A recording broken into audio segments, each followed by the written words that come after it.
Janaki కలగన్న. Wow. ఏది రిషికేష్ కదా, చాలా చక్కగా ఉంది. జానకి సేతు మీద ప్రయాణిస్తున్నాం.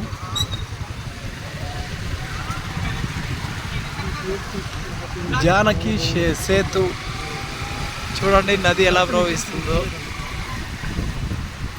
అలాగే పట్టణం కూడా చాలా చక్కగా కనపడుతుంది. మంచి మంచి బిల్డింగ్స్.